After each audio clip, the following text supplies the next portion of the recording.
critically analyzing global affairs. The Muckrakers on today's News Talk, TNT.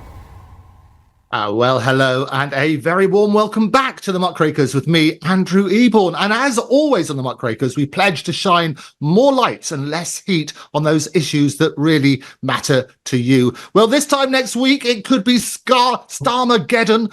What can we do to avoid that? I have two brilliant people to help me discuss that. We have all the way from David Bull, as you probably know. He is a deputy leader of Reform, which is glorious, and also joined by Nick Buckley MBE. A very warm welcome to both of you. Hello, lovely to see you, Andrew. A delight and a pleasure as always. It's always good, and nice to see you, Nick, as well. Now, Nick grew up, you probably know this, in a challenging environment, but he overcame personal obstacles to become a successful entrepreneur and community leader. He started it from humble beginnings and transitioned from market trading to a career in public service, where he excelled in roles aimed at reducing crime and antisocial behaviour. Sounds as though you wrote that yourself, Nick. It sounds good. It does sound like I wrote it. And Dr. David Bull, who I also know very well, is a television presenter, author and politician who served as deputy leader of Reform UK since 2021 and as co-deputy leader alongside Ben Habib, who I had on the show just last week, since 2023.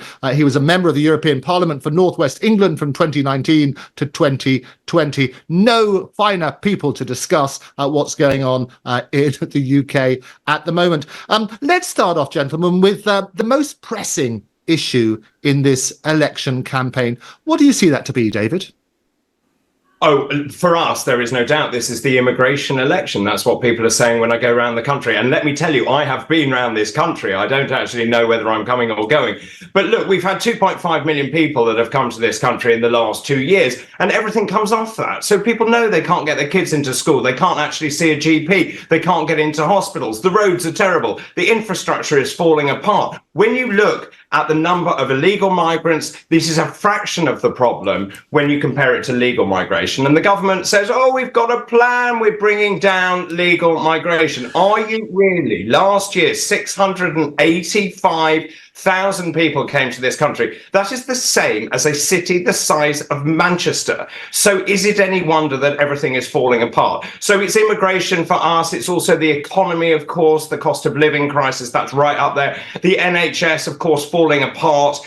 We have terrible waiting lists, as you know, 8 million people on a primary waiting list, 12 million on a secondary waiting list. And of course, we're throwing tons of cash at it, but it's not reaching the floor. I was in Suffolk, actually, last night, and again, crime and policing comes up yet again. We pretty much have decriminalised crime. You can go to Tesco and nick 200 quid's worth of stuff, and no one will do anything about it. I mean, totally unacceptable. And one of the other things that I will throw into this is net zero, because the two main parties are worshipping at the altar of net zero. But do you know what? No one can tell me how much it's going to cost. And we believe it's going to cost £3 trillion. No one voted for that. It's on your bill, and people are getting poorer and they are hungrier, and we have seen that, and people really struggling. And they're being told, oh, you've got to replace your boiler. Well, who's paying for that? You know, these are the really pressing issues as I go around the country campaigning. Okay, brilliant. Nick? I agree. Immigration is a huge issue, and it's come to the front now because people are willing to talk about it. A couple of years ago, people had these problems 2 years ago, but were too scared to use the word immigration, especially mass immigration. We're over the hill now. People are talking about it all the time. And the second thing for me is the fact that people have realised now nothing works in the country anymore. From schooling to NHS, to potholes, to councils, to government. We've been in managed decline for decades, but the average person on the street now can see it, that nothing works. Nothing works the way it's supposed to do. They can't get appointments. Half of our council staff are still working from home. The whole country is a shambles, and people have realised that now, and people are so angry and so annoyed. Yeah. So let's drill down into some of those. I mean, as David says, and as you sort of acknowledge as well, Nick, is that immigration is front and centre of this particular election. How do you think the other political parties are dealing with immigration, and what's your solution instead, David? I mean, poorly, 0 out of 10, I would give Rishi Sunak at the moment. Look, since he came to power, and remember, Andrew, he says he's got a plan. Since he came to power, we've had 50,000 illegal migrants coming into this country. The cost to this country is £8 million every single day. You do the maths. That is huge amounts of money that we are putting in. Now, obviously, since they brought in the illegal migration bill, now we've got to the stage where people are stuck in this country. They're not being processed.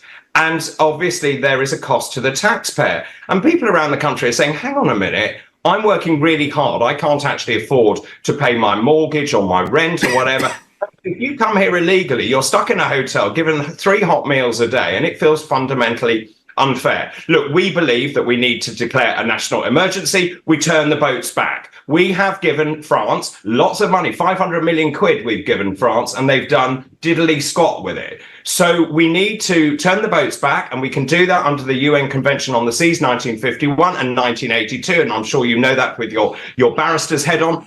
We can do that. We need offshore processing of people who are true asylum seekers, and we can do that in British overseas territories. And fundamentally, I want to leave the European Court of Human Rights. If we don't believe that we, as a developed nation, cannot actually control our borders or indeed trust our judiciary, then something is deeply wrong. We do not need Europe. We voted to leave the European Union, and we are still hanging on, and the ECHR is one of those remnants, and it needs to go. Nick? Yes, I think the core issue here is we don't have any politicians anymore with a backbone. What we have now is we have career politicians who are basically middle managers, and middle managers like to be told what to do. Hence why the vast majority of MPs wanted to remain in the EU, why the vast majority of MPs and the cabinet don't want to leave the Court of Human Rights, European Court of Human Rights, is because that means they're responsible. That means they're going to have to make decisions. And middle managers always prefer to implement what someone else tells them to do. You could stop the boats in a fortnight crossing the channel. In 2 weeks, you could stop that. Mass immigration is happening in our country because of managed decline, but also because nobody wants to take the tough decisions today because the economy may take a hit. So nobody wants that to happen on their watch. We don't have any statespeople anymore now. People who come into politics and then say, I'm doing this for the right reasons. It may cost me my career, but I don't care. If you don't like what I'm going to do, vote me out. The last person to say anything like that was Jeremy Corbyn. And I never would have